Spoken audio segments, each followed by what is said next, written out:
Sometimes using just different funky shapes can make a whole lot of crazy fun that you might be knocking yourself out trying to make some wild pattern or difficult thing, and just picking an unusual shape will make your piece more interesting and more crazy. So I don't know where I got a whole bunch of these little triangle jasper thingies. They're really wild, but they're all in greens and reds and yellows, and so I picked out some green marble ones that look kind of similar. I think these are obsidian. These are like kind of like rectangles, kind of like they are exactly rectangles pretty much. And these are 8mm and 6mm tiger's eye, and I think these are some kind of red jasper type thing. In any case, I'm going to use 22 gauge. 20 gauge would work fine. It would be great, but I'm going to use 22 gauge because I can do little patterns on them. 22 gauge is more flimsy, so I'm not just going to make simple little loops at the top. Every loop is going to have an extra strand coming out that can then be tied somewhere else. So that's the secret of using thinner wire. If you're going to use thinner than 20 gauge, you probably want to have your loops tied up or anchored somewhere else, because a little loop made of a thinner gauge by itself can get pulled out real easily, and then your piece starts falling apart. So anyway, start with these simple triangles and just do something simple. Get like, I don't know, about 7 inches. It's probably, hopefully that's more than enough. It's about 16 centimeters, and we'll put it through. And we're going to do on a lot of these, the very first thing we're going to do is make a loop in a loop. But we're going to make a loop with a long tail left over, so once again it can be tied in somewhere. So I'm real comfortable just making these loops with my fingers, but most people will use their round nose pliers, which is totally cool. And I go back and forth with that, but you want to make sure it's tight. So after I make my first loop, I press this really tight and make my second loop. Now, even after you make a couple loops, this wire is a little flimsy. It's just because of the gauge. There's nothing wrong with it. And you want to use a copper-based wire. Like, don't use aluminum. That would be way too flimsy. But what you want to do is roll it in like this to tighten it up after you get it. And then you can even go, here's another thing. You should probably do this immediately, is wrap your wire around your loop really tight like this, like what's it called? Like a nice little scarf, and that locks in the loop so it can't move. And do the same on the other side. Once you got them both locked in, then you are bam. Now the only downside to this is then you can't open these loops and connect them to the other parts later. You have to use jump rings or another connector to connect them, which means they can't be really tight. They have to be spaced out a little, but they'll make nice, cool, dangly long earrings. So anyway, without further ado, now what do we do? You can do fun designs, patterns on the side of each of these, but we have kind of 3 sides and only 2 wires to work with. So I'm just gonna mess around, just do a little something. Made a little something right there. And the important part is to come back to the next loop and wrap it around about 3 times, 2 or 3 times. And then once we got it about 2 or 3 times, this is the part that's really hard for beginners to get in there, but just practice, you'll get it. And you want to cut it just enough so you have a tiny little tab sticking out. You see that little tab? And we're going to pinch it towards the middle of the little bowl we just made, and then pinch it down in the bowl. Ta-da! Now, we have that one design right there. I'm just gonna have fun. I'm gonna do a little loop-de-loop here. And I'm gonna try to cover that last side right there. Do a little loop-de-loop there too. And I'm pressing every part flat against the piece. And sometimes you can flatten it too. Use the flat part of your pliers like this and just press. Sometimes you can press pieces like that. If you're careful, you won't scratch. And now coming up, and we're gonna scarf this loop. Same thing. Cut that little tab.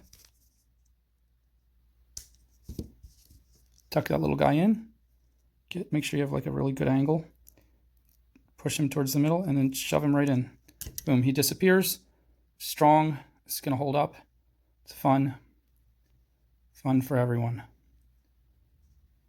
That one I want to move down a little bit. Anyway, let's do the next one.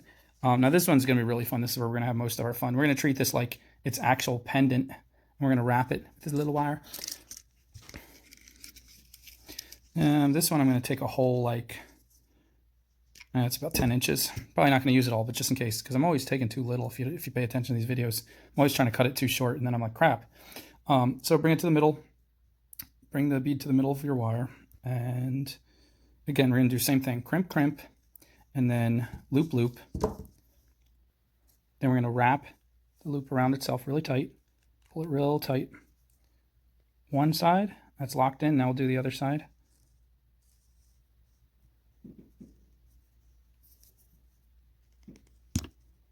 Just bang the camera a few times just to make it interesting. So that way we don't have to edit it. It's like putting your own effects in there. You can take these pliers sometimes and make them nice and flat and straight and the same. Now we're going to have fun. Fun. Till Daddy takes T-Bird away. I don't know why he would take it away. It's so rude, but whatever. I'm going to just have fun. And make these a little straighter. Okay. I'm going to fold these guys across each other. And fold them across like this, and like this, and like this, and like this. Now remember, as I'm making these earrings, you don't have to have these exact same 4 shapes and sizes. You can have funkier, weirder shapes. You can have only 3 different ones per earring. You can have 5. There's no limit. But anyway, that's a cool, right? It's kind of cool. And now you can do anything you want. You technically, because these are locked in, you don't need to bring one to wrap there and one to wrap there. You can wrap them both around one of them. You can, do something else, but I'm just going to see what happens here. I'm going to immediately bring this one up and wrap him and be done with him. I'm just going to wrap him around twice in case I need room for the other guy to come in and be wrapped in the same place. Just enough to make him have a nice little secure spot and tuck it. Good tuck. And this guy, what are we going to do with this guy? Let's wrap him around the back. And then have him come up like that. That's kind of cool, right? And shall we end it there, or shall we keep being crazy? Let's see what happens if we come down here and wrap him. Yeah, look at that. That's even crazier. Look at that. We'll wrap around here, and there he ends up wrapped around the other one. And again, cut the little tab just halfway across the loop. These are really precision cutters someone got for me. They're really awesome, but I was using those cheap Walmart ones forever, so you can do it too. And then tuck. Look, these are the Walmart ones I'm using right here. See the teal to prove it to you? Literally $2.75. I've been using these for 10 years. Not this exact pair because they actually break. They last about a year and a half, but I've been buying the same. These come in a set, purple, blue, and pink, and then the cutters are pink. And the whole set is $8. I mean, can you beat that? I buy them for friends. I buy extra packs when I travel. I've probably been through like 12 packs of those, but I once bought really expensive, not really expensive, kind of mediocre ones, and they died just as fast. Now these are high end ones. I think these are like $50, $60 for this one. So someone bought these for me because I'm too crazy, ridiculously over the top frugal to buy them myself. There's a bad word for people who are too frugal. It starts with a CH, but I'm not going to say it because it's a bad word. But it sounds like a bird making a little sound with his beak. Okay, so that's cool. And we got this one, and we got this one. Funky, fun till Daddy takes T-Bird away because Daddy's being mean. And then these round ones are just pretty easy. About 7 inches. Put it through the middle. Make your loop, make your crimp, and then your loop. Remember to wrap your loop around. Whoops. Around like that. And do the same with the other one.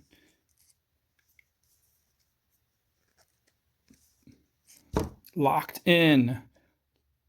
And now you just have fun. You can do some squiggy, swirly, whatever. I'm just going to come right around the whole stone on a nice diagonal and just boop, go right to that guy. And if you follow the same wave, this one will come around. I messed this up a lot. It doesn't really matter. People aren't going to notice. They're still going to think it's cool no matter what. That one will come around there, boop. And just a simple design, but it's cool, right? It's fun. And now you can come around a second time if you leave yourself enough wire, like I actually did this time. So let's do that. So get this Let's see. Sometimes you got to play with the design. This one will come around like that. And now we're done, so we're finally going to wrap it. Cut the tab and tuck it in. And same with this one.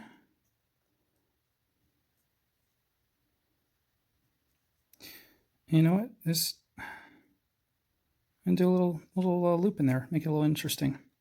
Why not, right? Let's put a little loop in there, and then come up like that. Just enough wire left to wrap it a few times, cut it and tuck it. When mushing, I did a loop there and a loop.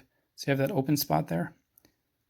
It would have been nice to do a loop there. Well, now when I actually hang them, I'm going to make sure that part shows forward when the person is wearing the earring, although they spin so much that it'll be more like every which way, but more often than not, you'll get to see that little one if I line it up right. Cool. Let's do the last one, the last little one, 6mm. Made my 2 loops, scarfed them good. This one's so tiny. I'm just gonna follow the diagonal like that and finish him off right there, because, you know, pretty straightforward.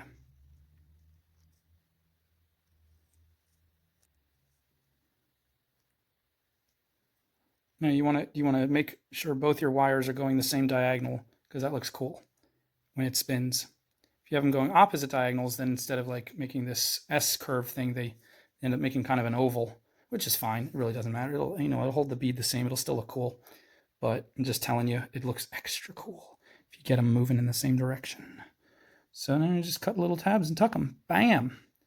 And we're done. I mean, you could be wild. You can make your little designs on here if you want to get yourself a little microscope and try to get in. I mean, this is actually the size of a green pea. I'm just holding it real close to the camera.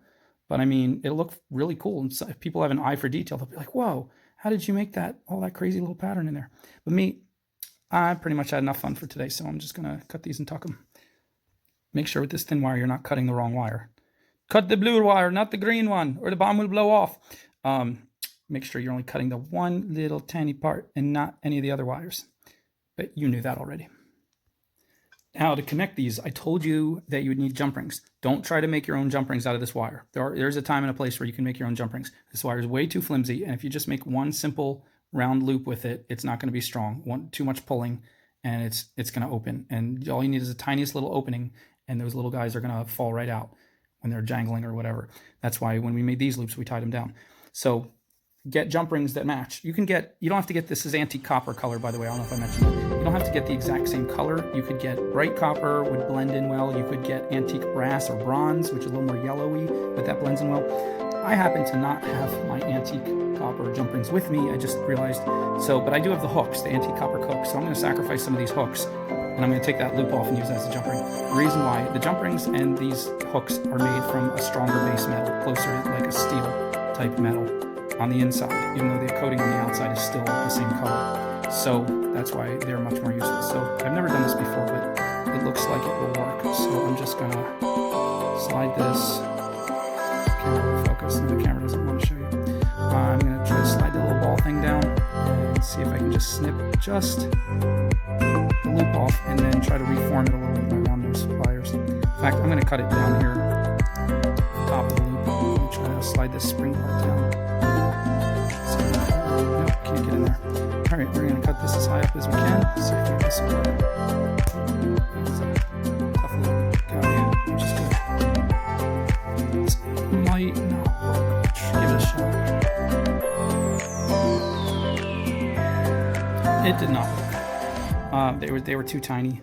I got it into kind of a circle, but I don't feel like I'm satisfied that is going to close tight enough. See that right there? So what I did was I cut a bigger part of the hook and just bent that around, and then I got a slightly bigger, easier to close one. See, that one's still not perfect, but it looks a little more stable and like it has a more tighter little closed part. Don't do this at home.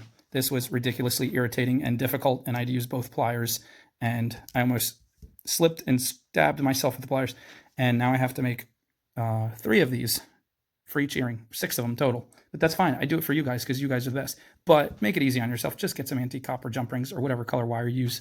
Okay. The way I'm doing it is I'm using my round nose pliers like a mandrel, and then I'm getting my flat nose pliers in there to try to flatten down and roll it into a round shape. And then I take it off and I gotta play with it a little bit more to get it the rest of the way there. Fun times. I'm getting pretty good though. That one looks even better, doesn't it? Yeah. This one I'm kind of overshooting it. So I think that way I can cut it and have a much more tight circle. Yeah, not bad. Success. And let's do one more.